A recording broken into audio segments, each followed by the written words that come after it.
Kenapa saya duduk di sini? Kenapa saya belakangan ini cukup fokus meneliti masalah ini? Ini berangkat dari pemikiran bahwasanya orang-orang seperti Imam Al-Haddad yang mengatakan walana khairul anami abu wa ila sibtaini nantasibu. Kemudian seperti Al-Habib Ali bin Muhammad Al-Habsyi sahibul Maulid yang mengatakan jaddi Muhammad wa antum ba'da jaddi khalaf. Dia mendeklar. Begitu pula Sayyidina Ali bin Abu Bakar Sakran dan semuanya kibar al-habaib. Kalau memang tesis Kiai Imad benar, berarti mereka semua pendusta dan bohong atas nama Rasulullah. Nggak main-main konsekuensi ini. Dan mereka adalah mata rantai keilmuan banyak ulama-ulama kita. Itu yang pertama. Kemudian yang kedua, ini banyak ulama-ulama besar. Di antaranya ya Al-Imam Al-Muhdi dalam Khulasatul Athar itu mengatakan bahwasanya Ba'alawi itu adalah dzurriyyah Alawi bin Ubaidillah bin Ahmad. Kemudian dia mengatakan wa nasabuhum mujmi'un alaihi ahli tahqiq. Dia mengatakan nasabuhum mujmi'un alaihi ahli tahqiq. Ini ijma yang ahli tahqiq ijma bahwasanya nasab mereka ini benar. Begitu pula di sini Al-Imam As-San'ani di dalam kitabnya Al-Amir As-San'ani pengarang Subul Salam yang dipakai di pesantren-pesantren ini kitab ya, beliau dalam kitabnya Al-Masail Al-Mardiyah fi Ittifaqil Ahli Sunnah wa Zaidiyah. Beliau mengatakan bahwasanya Sayyidina Abi Alawihum ahlul bait bila raibin adlan wa syar'an wa 'urfan. Nggak sampai di situ. Kemudian Imam An-Nabhani yang merupakan gurunya Hadratus Syekh Hasyim Asy'ari.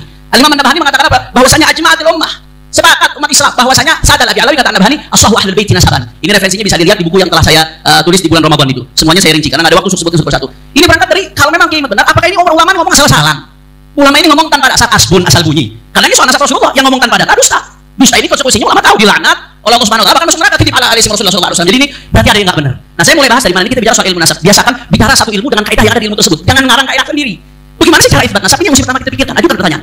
Kaifa yakunu isbatun nasab? Bagaimana cara isbat nasab? Mau mengatakan sebuah nasab ini sahih atau tidak? Oh, ternyata dibahas. Siapa yang bahas? Di antaranya ada seorang ahli teori nasab Sayyid Hussein Haidar Al-Hashimi. Ini banyak dikutip oleh Kiai Imad di dalam karyanya, khususnya teori tentang ilmu nasab. Ini Kiai Imad banyak kutip. Artinya referensi yang saya kutip ini yang dikutip oleh Kiai Imad. Beliau menyebutkan ada beberapa turuk cara. Berarti salah satu saja sudah cukup. Ada beberapa cara untuk mengisbat nasab. Di antaranya, yang pertama syuhrah istifadhah fi baladihi, di negerinya. Satu. Yang kedua, ini tariqah tsani, kutubun nasabin al-abdal, al-ulama as-siqat, al-muhaqqiqin al-athbat, allati lam talhaqha aidur huwat al-abithin, wa du'afa al-matrukin, wal wudu' al-kadhibin, la siyama in kanat mashhura muntashira, amma in kanat makhtutah fa yajibu tathabbut min al-khutut wa muqabalat an-nus al-makhtutah, wa mata 'urifa khatt an-nasab al-muhaqqiq al-thiqah, fa innahu yu'mal bihi wa yakunu mustanadan syar'iyyan wa 'alayhi al-'amal fil qadim wal hadith.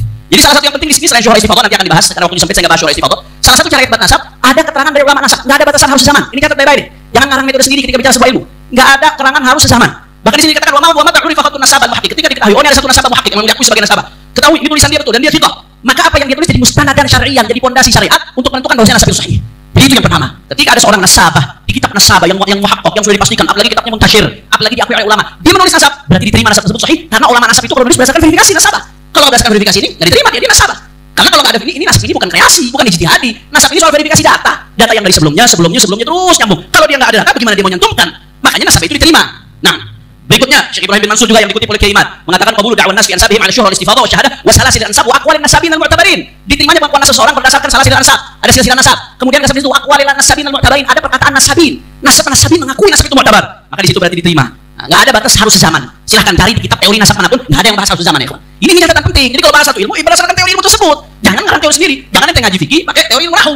Jangan ente ngaji usul fikih pakai teori ilmu sharaf. Nggak nyambung, nggak ketemu sampai kiamat juga nggak ketemu urusannya. Dan ini bisa merusak daripada disiplin keilmuan. Nah, sekarang pertanyaannya, apakah nasab Sayyidina Abi Alawi? Setelah ada beberapa ibarah lagi ulama yang menyatakan demikian. Saya lanjut saja karena keterbatasan waktu. Apakah nasab Sayyidina Abi Alawi diakui oleh para nasabah? Satu, naam, diakui oleh para nasabah. Yang pertama, ya Al-Imam Murtadha Az-Zabidi di dalam kitabnya Rawdul Jalil mengutip perkataan Syekh Syaraf Al-Ubaidi. Ini dibantah oleh Kiai Imad, dikatakan di kitab kita kan dia nggak ada. Saya langsung kembali ke manuskrip aslinya yang dipakai oleh Badeb, dan ternyata manuskrip itu pula yang dipakai oleh Muhaqqiq Rawdul Jalil yang kitabnya dari Kiai Imad, itu dia manuskrip yang dipakai. Ternyata manuskrip Muhaqqiqnya yang enggak mencantumkan.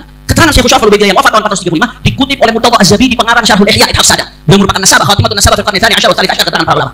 Nah, dikutip Syekh Syaraf Al-Ubaidi menjelaskan bahwasanya di situ Ahmad bin Isa punya anak yang namanya Abdullah, kemudian dia hijrah dari negerinya Basrah, kemudian sampai ke Hadramut. Saya enggak bacakan ibarahnya. Kemudian berikutnya siapa lagi? Ada nasabah Muhammad bin Kalim Abi Futu Al-Yamani. Nah, di sini berbicara di dalam halaman 52 di dalam kitabnya Nafal Ambariyah, beliau menyatakan bahwasanya yang namanya Abdullah itu punya Ahmad bin Isa punya anak namanya Abdullah dan seterusnya. Silakan buka langsung. Itu sudah dikutip juga oleh Kiai Imad. Itu perkataan nasabah dalam kitab nasab. Begitu pula di tahun 996 ada Sayyid Muhammad bin Husain As-Samarqandi.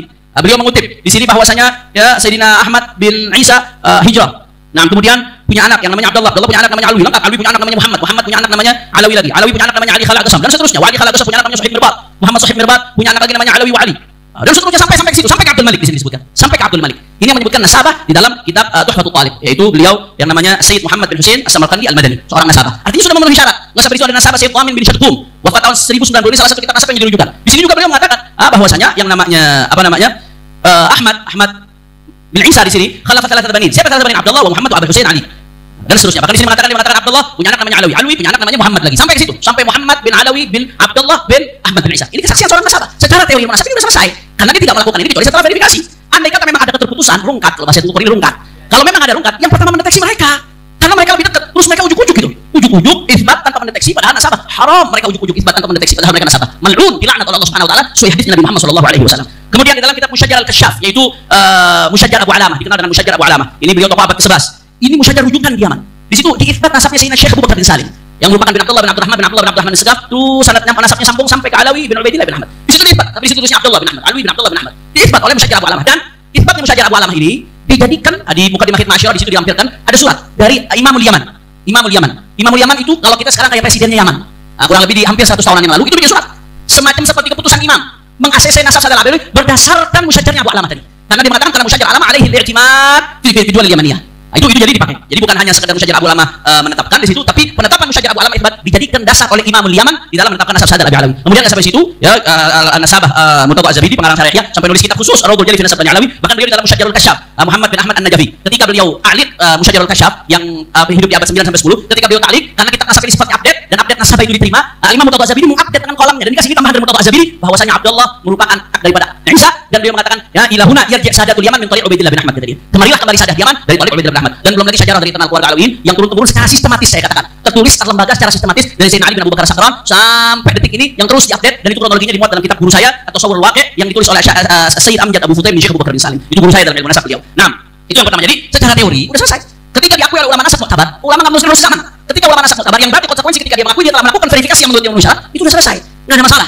Selanjutnya di kutub tarikh, kadang-kadang ada bertanya buat apa kutub tarikh, kita bicara kitab nasab. Kutub tarikh buat apa kita bicara kitab nasab. Nah sekarang begini, ulama sendiri mengatakan Ibrahim bin Mansur yang sering dikutip oleh Kiai Mat, wa kadza yazdadu nasabu quwwatan ala quwwatin idza tafaqat hadhihi syuhra wal istifadah ma aqwal ulama nasab wa tarikh wa thiqati hadzal nasab. Ya, nasab ini menjadi tambah kuat di atas kuat. Kalau syuhra istifadah dikuatkan dengan perkataan ulama nasabah yang mengakui, kemudian ditambah ada perkataan ulama-ulama tarikh yang thiqat yang menyebutkan Sadal Alawi. Ketika ulama-ulama tarikh menyebutkan, itu menambah nasab kuat makin kuat Saudara. Jadi dia menjadi bukti penunjang karena ilmu nasab dan ilmu sejarah saling terkait satu sama lain sebagaimana dijelaskan dalam Rasail fi Ilmu Nasab yang juga sering dikutip oleh Kiai Haji Imaduddin. Nah sekarang apakah para sejarawan menyebutkan Sadal Alawi? Ini yang pengen saya bahas. Al-Janadi, Kiai Mat membantah bahwasanya yang di Al-Janadi itu adalah Ba'alawi yang ada sekarang. Di Al-Janadi pertama disebutkan Bani Jadid, Abil Hasan, Ali bin Muhammad bin Ahmad bin Jadid, terus nyambung sampai Jadid bin Abdullah bin Ahmad bin Isa. Itu di sebagian halaman. Di halaman lainnya jangan lupa Syekh Al-Janadi tahun 732 ini muarikh Yaman yang dirujukan di Yaman, itu menyebutkan ada nama-nama. Dan beliau menyebutkan juga di sini ya bahwasanya Abil Jadid indah al-Yaman asluhu min Hadramut min ashraf hunalika yu'rafun bi al-Alawi baiti salahin wa ibadatin ala tariqi tasawuf wa fihim fuqaha ya'ti dzikru man atahaqqaq insyaallah ma ahli baladi. Ya, di sini Al-Janadi menegaskan mereka Sadal Alawi ya itu adalah asluhu min Hadramut, asalnya dari Hadramut, dari ashraf di sana ahlul bait yu'rafun bi al-Alawi yang dikenal dengan Abi Alawi. Yang pertama pertanyaan saya, silakan datangkan bukti ada Ba'alawi lain di Hadramut selain Ba'alawi ini. Silakan datangkan bukti ada Ba'alawi lain di Hadramut selain Ba'alawi ini. Udah ma'ruf di kutub tarikh dari awal sampai sekarang enggak ada Ba'alawi lain di Hadramut selain Ba'alawi keluarga Ali bin Ubaidillah. Kiai Mat mengatakan bukan. Mana bukti yang mengatakan bahwasanya ada Ba'alawi lain selain Ba'alawi ini? Tunjukkan kepada kami. Itu yang pertama. Yang kedua, jangan lupa Al-Janadi menyebutkan nama-nama. Yang nama-nama ini semuanya dibantah oleh Kiai Mat sebagai Ba'alawi. Mari sama-sama kita lihat. Ya. Yang pertama dia menyebutkan nama Abu Marwan Laqaban, wa ismuhu Ali bin Ahmad bin Salim dan seterusnya. Terus dikatakan di sini wa huwa awwalu man tasawwaf min baiti Aba Alawi. Ini disebutkan oleh Janadi. Nah, ternyata kitab Janadi ini enggak berdiri sendiri. Kita kalau memahami satu kitab kadang memahami juga kitab yang lain yang berkaitan dengan kitab tersebut. Imam Mukhtasar, Imam Syarah, Imam Istidrakat ada kitab tersebut. Kitab Al-Janadi As-Suluk ini diringkas oleh ulama abad tahun 800-an. Namanya Al-Allamah Al-Mu'arrikh Husain bin Abdurrahman Al-Ahdal. Nama kitabnya Tuhfatuz Zaman. Tuhfatuz Zaman ini ringkasan daripada Suluk, tapi beliau di situ menegaskan di kitab itu saya bukan hanya ringkas, tapi saya juga melakukan tashih karena nuskah yang saya terima ada banyak sakot, ada banyak kesalahan dan lain sebagainya. Beliau juga melakukan tambahan-tambahan. Nah ternyata dalam kitab Tuhfatuz Zaman ini sebagaimana disebutkan Sakhawi ini dijadikan rujukan oleh Ibnu Hajar Al-Asqalani, bukan kitab abal-abal ini, dijadikan rujukan oleh Ibnu Hajar Al-Asqalani. Di dalam Tuhfatuz Zaman diluruskan bahwasanya termasuk yang dimaksud di situ ada ibarat yang gugur. Kata Tuhfatuz Zaman, ada ibarat yang gugur. Apa ibaratnya? Ibaratnya di sini disebutkan ya di dalam kitab Tuhfatuz Zaman bahwasanya wa bihi tafaqqaha Muhammad bin Ali Ba'alawi wa huwa awwalu man tasawwafa min baiti Ba'alawi. Ini ibarat yang gugur dari Suluk. Muhammad bin Ali Ba'alawi wa huwa awwalu man tasawwafa min baiti Ba'alawi. Siapa Muhammad bin Ali yang awwalu man tasawwuf dalam sanad tariqah Ba'alawi? Bagi mukaddam Muhammad bin Ali Ba'alawi jelas. Jadi kalau baca Suluk saja, Anda kalau baca satu kitab, baca kitab yang lain kalau Anda enggak paham, jangan langsung memvonis. Di Tuhfatuz Zaman jelas. Kemudian dia mengatakan Tuhfatuz Zaman yang mentahqiq itu seorang Ba'alawi. Oh, itu enggak profesional. Yang mentahqiq seorang Ba'alawi. Dia mentahqiq berdasarkan muqabbalatun nusakh. Silakan buktikan manuskrip kalau memang dia amanat dalam tahqiqnya. Ini muhaqqiq besar Abdullah Al-Habsyi, dikenal dia sebagai salah satu ahli sejarah dan banyak sumbangsihnya dia di dalam turah daripada Yaman. Kalau Anda mau menyatakan, silakan buktikan manuskripnya bahwasanya muhaqqiq ini tidak amanah. Ini diluruskan ternyata ada sakot di situ. Kemudian sampai di situ ada nama-nama lain yang dibantah. Di antaranya di sini disebutkan wa min baiti Abi Alawi, ya, di sini disebutkan Allahumma shalli ala Muhammad. Wa minhum Ali bin Ba'alawi kana katsira ibadah azim al-qadar dan seterusnya. Disebutkan juga di sini wa li aliin waladun ismuhu Muhammad bin Salah wa lahu ibnu am ismuhu Ali bin Ba'alawi. Kemudian ba'du tafasil Ba'alawi Ahmad bin Muhammad kana faqihan fadilan fi sanah 724 wa Abdullah bin Alawi baqin al-an hasan at-ta'abbud wa suluk at-tasawuf minhum Abu Bakar bin Ahmad fi ibadatul madin. Nama-nama disebut. Siapa nama-nama ini? Sama Kiai Mat dipermasalahkan karena Kiai Mat mungkin memang ada kekeliruan saya juga di salah saya awal kan saya revisi. Saya mengatakan Ali bin Ba'alawi di sini adalah Ali Khalaqasam. Ternyata setelah saya tanya kepada guru saya yang di Hadramut, ternyata saya yang salah paham. Walaupun ada kemiripan karamah, tapi Ali bin Ba'alawi di sini yang dimaksud adalah Sayyidina Ali bin Alawi bin Ibn Faqih Muqaddam. Ali bin Abdul Ghayyub Ibn Faqih Muqaddam tufi tahun 709 Hijriah. Artinya apa? Artinya itu sezaman dengan Al-Janadi. Kemudian selanjutnya anaknya siapa? Walahu Muhammad walahu ibn namanya walahu adun ismuhu Muhammad ibnu Salah. Ada atau di dalam Tuhfatus Sanad ibnu fihi Salah. Ada kesolehan di dalamnya. Siapa dia? Muhammad bin Ali. Muhammad Maulad Dawilah bin Ali Sahibud Dar bin Alawi Al-Ghuyur bin Fakih Muqaddam yang lahir di tahun 705 Hijriah, wafat 765. Sedangkan Al-Janadi, perhatikan, Al-Janadi itu wafat tahun 730 Hijriah. Nah, kemudian yang disebutkan di sini Ali Sahibud Dar bin Alawi Al-Ghuyur wafat tahun 709. Kemudian Muhammad bin Ali Sahibud Dar Muhammad Maulad Dawilah itu lahir tahun 705. Artinya di zamannya Al-Janadi. Ketika Janadi wafat umur beliau 25 tahun kurang lebih. Kemudian berikutnya di sini disebutkan walahu ibn Am. Ibn Amnya siapa? Ali bin Ba'alawi. Dia punya sepupu namanya Ali bin Ba'alawi. Ternyata sepupunya di sini benar, Ali bin Abdullah Ba'alawi. Abdullah Ba'alawi itu paman daripada Muhammad Maulad Dawilah. Dia punya anak namanya Ali. Semuanya Syamsul Tahir ada, silakan Anda cek. Ya, wafatnya tahun 6.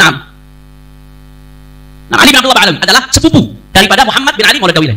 Kemudian selanjutnya walahu ibn Am ismuhu Ali bin Ba'alawi. Kemudian juga wa Abdullah Alawi bakin ilal an. Abdullah Alawi yang sampai sekarang ada sampai zaman Janadi. Zaman Janadi kapan hidupnya? Sampai 730. Abdullah sini siapa tadi? Abdullah Ba'alawi. Abdullah Ba'alawi bin Al-Ghuyur. Beliau wafatnya tahun 731 di zaman Janadi lagi. Kemudian selanjutnya ada Ahmad bin Muhammad.